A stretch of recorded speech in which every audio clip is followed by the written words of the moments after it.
So, good morning, students. We'll be starting a new topic of your grammar book, which is chapter number 26 in your grammar book, comprehension. So, what comprehension is today, we'll be able to understand it better. Comprehension क्या होता है? Comprehension ये होता है कि it is your ability, आपकी जो योग्यता है, how to understand a concept of written or spoken knowledge of that subject. जब आप जैसे इंग्लिश का कॉम्प्रीहेंशन है, आप उस लैंग्वेज को कितने अच्छे से समझ पाए हो, what is written in that passage, whatever is written in that paragraph और story, how able you were to understand it, आपने कितने अच्छे से उसे समझा है, उसके अंदर क्या कही गई बात है वो आप समझ पाए हो, whether it is a moral of that story, moral of that passage, या फिर उससे क्या सीख मिली है उस लैंग्वेज के बारे में, उसमें एंटोनिम्स क्या है, उसके सिनोनिम्स क्या हैं, सेम मीनिंग के वर्ड क्या हैं, ऑपोजिट के क्या होने चाहिए, उस पैसेज या पैराग्राफ से रिलेटेड जो भी आपने पढ़ा है उसको आप कितने अच्छे से कॉम्प्रिहेंड करते हो, आप समझ सकते हो, उसको बोलते हैं comprehension. So in your previous classes also आपको इस तरीके के पैसेज और पैराग्राफ्स मिलते हैं जो अनसीन होते हैं, जो आपने कभी पढ़े नहीं है, और जब फर्स्ट टाइम उसे पढ़ते हो तो आप उससे पता चलता है कि आपको लैंग्वेज की कितनी नॉलेज है. So as per your age एक ऐसा पैसेज या पैराग्राफ या स्टोरी दी जाती है या कन्वर्जेशन दिया जाता है, डायलॉग्स दिए जाते हैं जिनको पढ़ के आप समझने की कोशिश करते हैं, और उसी से रिलेटेड नीचे क्वेश्चन आंसर्स पूछे जाते हैं. Every time the passage will be different, हर बार अलग होते हैं ये पैसेजेस, सो दैट आपकी लैंग्वेज की जो नॉलेज है वो बढ़े और आपको ये समझ. The children, the more you do unseen passages, आजकल नेट पे, इंटरनेट पे और बुक्स में कई तरह के पैसेजेस मिल जाते हैं. According to your age, the more passages you try to do, जितने ज़्यादा का आप आंसर्स देना की कोशिश करोगे उतनी ही ज़्यादा आपकी लैंग्वेज की नॉलेज बढ़ेगी. इसका कोई फिक्स्ड रूल नहीं है, इसको कोई रटने की चीज़ नहीं है, इसको कुछ पढ़ के ऐसे नहीं आता है, इसको सिर्फ जितना आप प्रैक्टिस करेंगे उतनी ही आपकी वोकेबलरी बढ़ेगी, आपको नए वर्ड्स पता चलेंगे, आपको उनके वर्ड मीनिंग्स पता चलेंगे. So this chapter 26 comprehension, I think it has सब पार्ट्स, लाइक एक में कन्वर्जेशन दिया हुआ है, उससे रिलेटेड आपसे क्वेश्चन आंसर्स पूछे गए हैं, एंड दूसरे पार्ट में क्वेश्चन आंसर्स पूछे गए हैं, और दूसरे पार्ट में फिर एक और स्टोरी दी गई है, नाइटिंगेल इन द केज, और उसकी स्टोरी पूछी गई है. थर्ड पोर्शन में there is a poem, then उससे रिलेटेड क्वेश्चन आंसर्स पूछे गए हैं. सो एवरीथिंग इज़ लाइक आपको खुद एक बार पढ़ के उसको ट्राई करना है. So I what I will do, will start with the first part of this chapter, which is a conversation given below. अभी आपको उसको पढ़ना है एंड उसके बाद उससे दिए गए क्वेश्चंस को आंसर करना है. For example, I will read it for you.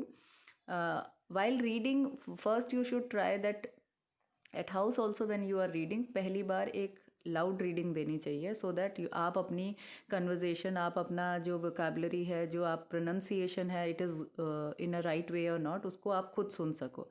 फिर हर बार जब नेक्स्ट टाइम करते हैं तो उसको साइलेंट रीडिंग भी देनी होती है, ठीक है. सो जब भी आपको पेपर में कॉम्प्रीहेंशन का कोई भी अनसीन पैसेजेस या ये मिलते हैं तो आपको एक बार उसको रीडिंग करनी होती है, पहले एक बार पूरा पढ़ना है उसे, फिर उसके बाद उससे रिलेटेड क्वेश्चन आंसर. तो आपको हर एक लाइन में थोड़ा ध्यान देना है कि हम क्या पढ़ रहे हैं, सो दैट इससे जब रिलेटेड क्वेश्चंस पूछे जाएंगे तो you will be able to answer them better. Now first, there are two people in this conversation, Sangam and Aarti, which we can see from this text जो दिया हुआ है. तो I'll just start reading. These are the dialogues जो वो अपने अपने मतलब Sangam and Aarti, they both are speaking to each other. Sangam: I went to Jodhpur last week. It is a beautiful city in Rajasthan. Aarti: I have never been to Jodhpur. Please tell me more about this place. Sangam: Jodhpur is also known as Blue City. It is famous for its forts and museums. The palaces in Jodhpur are carved from hard sandstone. The museum displays ancient weapons, paintings, and thrones of the kings. Foreigners visit Jodhpur to relish its beauty and special food. People of Jodhpur are known for their hospitality. I'll send you some photos that I have clicked. That Sangam was saying. Aarti: Sure, I love to see them. Which place you like the most? Sangam: I loved everything I saw there. Mehrangarh Fort, Umaid Bhavan Palace, Mandor Gardens, and Jaswant Thada are mesmerizing places. Jodhpur is also famous for International Desert Kite Festival. Aarti, have you bought some souvenirs from Jodhpur? Sangam, I bought tie and dye fabrics, wooden furniture, artifacts, handmade carpets, lakh bangles, leather items, and embroidered footwear from Jodhpur. I have bought some gift for you too. Here you are. Aarti, wow, what beautiful lakh bangles these are. So now the conversation has ended. So इतना हमें पता चला है कि what these two friends Sangam and Aarti were speaking to each other. Now on the basis of this there are few questions. So जिसने ध्यान दिया होगा, जिसने पढ़ा होगा कि क्या दिया हुआ है यहाँ पर, उसके बेसिस पे there are never sometimes there are direct answers from the passage, और कई बार ऐसा होता है कि हिडन आंसर्स होते हैं. कोई ज़रूरी नहीं होता कि उसमें लाइन टू लाइन लिखा होगा कि जिस तरीके से क्वेश्चन का फॉर्म होगा उसी तरीके से आंसर दिए होंगे. It is not necessary. So the first question here is who are talking. So what you will write Sangam and Aarti are talking. Okay. Which place did Sangam visit? So आपको पता ही है कि संगम ने कहा. संगम visited Jodhpur city in Rajasthan. ठीक है, उसने Jodhpur city visit की थी. What does the museum display? अब म्यूज़ियम क्या डिस्प्ले करता है? So when you see the passage, in that passage only, जब इस तरीके के क्वेश्चन आते हैं तो आपको फिर पैसेज के पास जाना है. And then you can see in the first ये third paragraph where Sangam is saying Jodhpur is known as blue city. यहाँ पर लिखा हुआ है ना, the museum displays weapons, paintings, ancient weapons, paintings and thrones of the kings. So this is the answer. Okay. Now the next question here is name some famous places of Jodhpur. सो यहाँ पर अपने आप ही यहाँ पर नीचे अगर आप if you can see again you have to go Mehrangarh fort. जो उसने देखा था, उसने क्या क्या देखा था, तो आपको कैसे पता चलेगा उस पैसेज में क्या क्या है.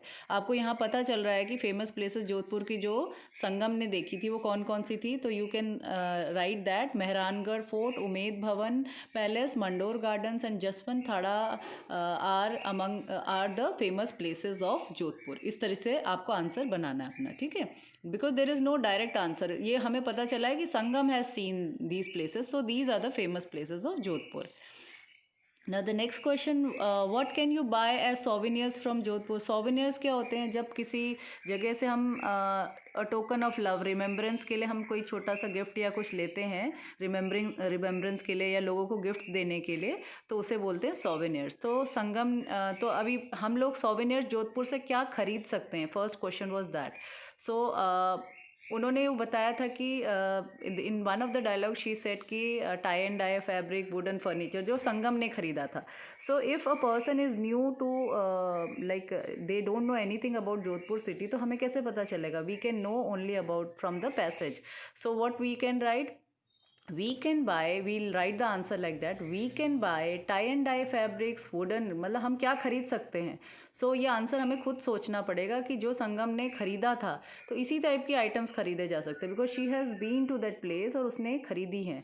सो हम इसको अपनी तरह से मॉडिफाई करके लिखेंगे. We can buy the tie and dye fabrics, wooden furniture, artefacts, handmade carpets, lac bangle, leather items and embroidered footwear from Jodhpur. Okay. The next question, question number 6, what had Sangam brought for Aarti? Sangam आरती के लिए क्या लेके आई थी? So here in a conversation you can see in a dialogue when she says, Aarti says, wow how beautiful lakh bangles these are. So lakh की bangles लेके, lakh is a material जिससे वो bangle बनती है. So we will write that Sangam has bought lac bangles for Aarti. ठीक है, ये answer हो गया. Now seventh question, find any two adjectives from this passage. So what are adjectives? Adjectives are those words which tell the speciality of something. ना किसी चीज़ की विशेषता बताते हैं. That is, they are adjectives. So what you can write यहाँ पर इस passage में तो बहुत सारे ऐसे हैं. Beautiful bangles या beautiful हो गया. Then you can write ancient लिखा है, ancient palaces. So ancient is again adjective. Beautiful, ancient, these are two adjectives. Okay. Now next question is, find the synonyms of these words from the passage. अब ये कुछ words दिए, इनके synonyms लिखने हैं। So I told you कि comprehension में क्या होता है, how well we understood the language. So fascinating, अगर एक फैसिनेटिंग वर्ड दिया है तो इसका मतलब क्या होगा। सो फैसिनेटिंग का सिनोनिम लिखा है, अगर एंटोनिम पूछा होता तो ऑपोजिट लिखना होता। तो फैसिनेटिंग का सिनोनिम होगा, यहीं पर हमें चैप्टर से ही मिलेगा। फैसिनेटिंग का मतलब होता है beautiful, so we will write beautiful. Now the next word they said, आप अगर दोबारा पढ़ेंगे उस चैप्टर को, उसी कन्वर्जेशन को, तो you will find that word beautiful. Very old, so very old के लिए हमारे पैराग्राफ में वर्ड था ancient, so we will write ancient is the synonym. Mementos और टोकन, मोमेंटोज और टोकन क्या होते हैं, souvenir, so we will write souvenir. And to enjoy, then to enjoy is relish. So words are given in the passage, again you will go and you will find them and then you will write in that way. So I hope you understood this, that how to comprehend, how to understand.